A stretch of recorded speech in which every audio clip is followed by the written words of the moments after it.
ಸ್ಥಳೀಯರ ಜೊತೆಗೆ ಎಸ್ಪಿ ಯತೀಶ್ ಅವರು ಮಾತುಕತೆ ನಡೆಸೋದಕ್ಕೆ ಮುಂದಾಗಿದ್ದಾರೆ. ಸ್ಥಳೀಯರ ಮನವೊಲಿಕೆಗೆ ಎಸ್ಪಿ ಈ ಮೂಲಕ ಯತ್ನಿಸ್ತಾ ಇದ್ದಾರೆ. ಶಾಂತ ರೀತಿಯಲ್ಲಿ ಮೆರವಣಿಗೆ ನಡೆಸುವಂತೆ ಜೆಡಿಎಸ್ ಹಾಗೂ ಬಿಜೆಪಿ ನಾಯಕರಲ್ಲಿ ಮನವಿಯನ್ನ ಕೂಡ ಮಾಡ್ಕೊಳ್ತಾ ಇದ್ದಾರೆ.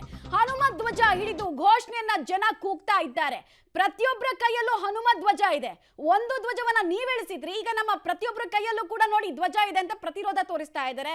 ಇನ್ನು ಇದೇ ಹೊತ್ತಿನಲ್ಲಿ ಎಸ್ಪಿ ಯತೀಶ್ ಅವರು ಇಡೀ ಪರಿಸ್ಥಿತಿಯನ್ನ ತಿಳಿಗೊಳಿಸುವಂತಹ ಮತ್ತೊಂದು ಪ್ರಯತ್ನಕ್ಕೆ ಕೈ ಹಾಕ್ತಾ ಇದ್ದಾರೆ.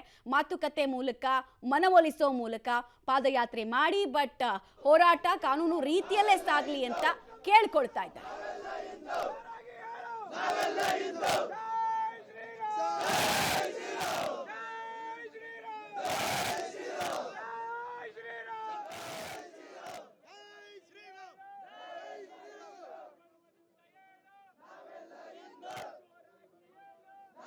ಹೆಚ್ಚಿನ ಡೀಟೇಲ್ಸ್ ಕೊಡ್ತಾರೆ. ನೇರ ಸಂಪರ್ಕದಲ್ಲಿ ನಮ್ಮ ಇಬ್ಬರು ಪ್ರತಿನಿಧಿಗಳು ಜಾಯಿನ್ ಆಗ್ತಾ ಇದ್ದಾರೆ, ರೋಹಿತ್ ಹಾಗೂ ಕೆಪಿ ನಾಗರಾಜ್. ಮೊದಲನೇದಾಗಿ ರೋಹಿತ್ ಹತ್ರ ಮಾಹಿತಿ ಪಡ್ಕೊಳ್ಳೋಣ.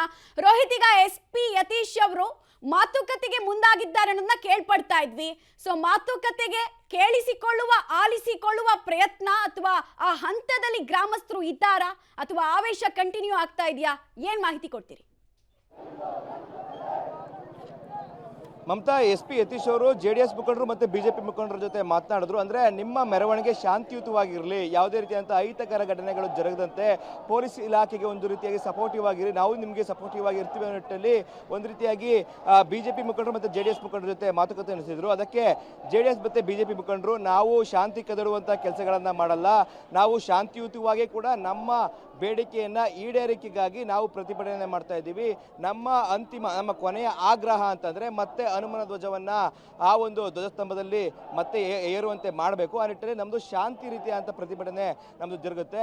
ಪೊಲೀಸ್ ಇಲಾಖೆಗೆ ತೊಂದರೆ ಕೊಡುವಂಥ ಕೆಲಸಗಳನ್ನು ನಾವು ಮಾಡಲ್ಲ ಅಂತೇಳಿ ಬಿಜೆಪಿ ಮತ್ತು ಜೆಡಿಎಸ್ನ ಮುಖಂಡರು ಈಗಾಗಲೇ ಎಸ್ ಪಿ ಅವ್ರಿಗೆ ಹೇಳಿರುವಂಥದ್ದು. ಇನ್ನೊಂದು ಕಡೆ ಸಾಕಷ್ಟು ಜನರ ಸಂಖ್ಯೆಯಲ್ಲಿ ಈಗಾಗಲೇ ಈ ಒಂದು ಪ್ರೊಸೆಷನ್ಗೆ ತಯಾರಿ ಆಗುವಂಥ ದೃಶ್ಯಾವಳಿಗಳು ಒಂದು ಕಡೆ ಆದರೆ, ಮತ್ತೊಂದು ಕಡೆ ಪೊಲೀಸ್ ಇಲಾಖೆಯು ಸಹ ಬಿಗಿ ಪೊಲೀಸ್ ಭದ್ರತೆಯನ್ನು ಮಾಡಿಕೊಂಡಿದೆ. ಇನ್ನೇನು ಕೆಲವೇ ಕ್ಷಣಗಳಲ್ಲಿ ಈ ಒಂದು ಪ್ರೊಸೆಷನ್ ಆರಂಭವಾಗುತ್ತೆ. ಜೆಡಿಎಸ್ನ ಮುಖಂಡರು ಅಂದರೆ ಸ್ಥಳೀಯ ಮಾಜಿ ಶಾಸಕರಾದಂಥ ಸುರೇಶ್ ಗೌಡರು, ಅನ್ನದಾನಿ ಮತ್ತು ಡಿ ಸಿ ತಮ್ಮಣ್ಣ ಮತ್ತು ಪುಟ್ಟರಾಜು ಸೇರಿದಂತೆ ಹಲವು ನಾಯಕರು ಕೂಡ ಇಲ್ಲಿ ಬರ್ತಾರೆ. ಜೊತೆಗೆ ಬಿಜೆಪಿಯ ನಾಯಕರು ಕೂಡ ಬರುವಂಥದ್ದು. ಇಲ್ಲಿ ಪ್ರಮುಖವಾಗಿ ಕುಮಾರಸ್ವಾಮಿ ಅವರು ಇನ್ನೇನು ಕೆಲವೇ ಕ್ಷಣಗಳಲ್ಲಿ ಬರ್ತಾರೆ ಅಂತ ಒಂದು ಮೂಲಗಳು ಹೇಳ್ತಾ ಇದ್ರೆ, ಇನ್ನೊಂದು ಮೂಲಗಳ ಪ್ರಕಾರವಾಗಿ ಈ ಪ್ರೊಸೆಷನ್ ಸ್ಟಾರ್ಟ್ ಆದ ಬಳಿಕವಾಗಿ ಮಂಡ್ಯದ ಕಾಳಿಕಾಂಬ ದೇವಸ್ಥಾನ ಏನಿದೆ ಅಲ್ಲಿಗೆ ಬಂದು ಕುಮಾರಸ್ವಾಮಿ ಅವರು ಜಾಯ್ನ್ ಆಗ್ತಾರೆ. ಆ ನಿಟ್ಟಿನಲ್ಲಿ ಪ್ರೊಸೆಷನ್ ಇದೀಗ ಆರಂಭ ಮಾಡಿಸಿ ಅನ್ನೋ ನಿಟ್ಟಿನಲ್ಲಿ ಹೇಳಲಾಗ್ತಾ ಇರುವಂಥದ್ದು.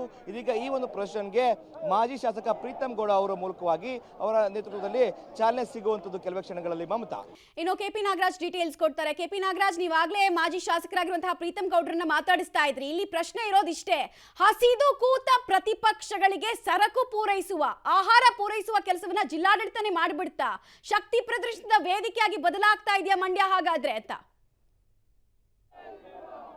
ಡೆಫಿನೆಟ್ಲಿ ಮಮತಾ, ನೀವು ಹೇಳಿದಾಗೆ ವಿಪಕ್ಷಗಳಿಗೆ ಸರ್ಕಾರವೇ ಒಂದು ರೀತಿಯಂಥ ಅಸ್ತ್ರಗಳನ್ನು ತಾನಾಗೆ ತಾನು ಕೊಡುವಂಥ ಕೆಲಸವನ್ನು ಮಾಡ್ತಾ ಇದೆ. ಈಗ ಒಂದು ಸೆಕೆಂಡ್ ಈಗ ತಾವೀಗ ಗಮನಿಸ್ತಾ ಇದ್ದೀರಿ, ಸರ್ಕಾರ ಕೊಟ್ಟಂತಹ ಒಂದು ಅಸ್ತ್ರವನ್ನು ಈ ರೀತಿಯಾಗಿ ಸಹಜವಾಗಿಯೇ ಎಲ್ಲರೂ ಕೂಡ ಬಳಸ್ಕೊತಾ ಇರುವಂಥದ್ದು.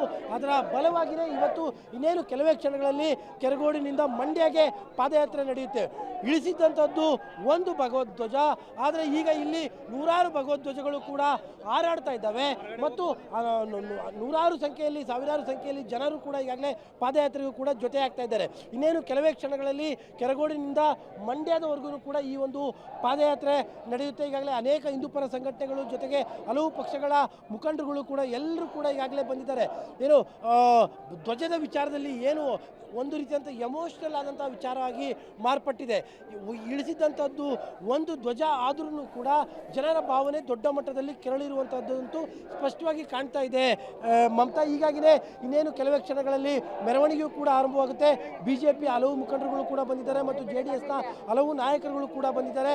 ಜೊತೆಗೆ ಹಿಂದೂಪರ ಸಂಘಟನೆಗಳ ಕಾರ್ಯಕರ್ತರು ಮತ್ತು ಸ್ಥಳೀಯ ಜನರು ಎಲ್ಲರೂ ಕೂಡ ಬಂದು ಈಗಾಗಲೇ ಪಾದಯಾತ್ರೆಯು ಕೂಡ ನಡೆಸೋದಕ್ಕೆ ಕೂಡ ಆರಂಭವಾಗಿದ್ದಾರೆ. ಮತ್ತೊಂದು ಕಡೆಯಲ್ಲಿ ಮಹಿಳೆಯರು ಕೂಡ ಅತಿ ಹೆಚ್ಚಿನ ಸಂಖ್ಯೆಯಲ್ಲಿ ಬರ್ತಾ ಇದ್ದಾರೆ. ಪ್ರತಿಯೊಬ್ಬರ ಕೈಯಲ್ಲೂ ಕೂಡ ಜೈ ಬಜರಂಗಿ ಎನ್ನುವಂತಹ ಧ್ವಜವನ್ನು ಕೂಡ ಹಿಡಿದಿದ್ದಾರೆ. ಇಲ್ಲಿನಿಂದ ಹೆಚ್ಚು ಕಡಿಮೆ 15 ರಿಂದ 18 ಕಿಲೋಮೀಟರ್ ಮಂಡ್ಯದ ನಗರ ಇದೆ. ಅಲ್ಲಿಯ ಅಲ್ಲಿಯ ತನಕ ಈ ಪಾದಯಾತ್ರೆಯೂ ಕೂಡ ನಡೆಯುತ್ತೆ ಮಮತಾ. ಸ್ಥಳದಲ್ಲಿ ಹೇಗಿದೆ ಪರಿಸ್ಥಿತಿ? ದೃಶ್ಯಾವಳಿಗಳ ಮೂಲಕ ನೀವು ನೋಡ್ತಾ ಇದ್ದೀರಾ ಹೇಗೆ ಹನುಮ ಧ್ವಜವನ್ನ ಪ್ರತಿಯೊಬ್ರು ಕೂಡ ಇಟ್ಕೊಂಡು ರೋಡಿಗಿಳಿದಿದ್ದಾರೆ ಅಂತ. ಸೊ ಇನ್ನೊಂದು ಸುತ್ತಿನ ಸಂಘರ್ಷಕ್ಕೆ ಕೆರಗೋಡು ಗ್ರಾಮ ಸಾಕ್ಷಿ ಆಗ್ತಾ ಇರೋದು ಬಹಳ ಸ್ಪಷ್ಟವಾಗಿ ಕಾಣಿಸ್ತಾ ಇದೆ.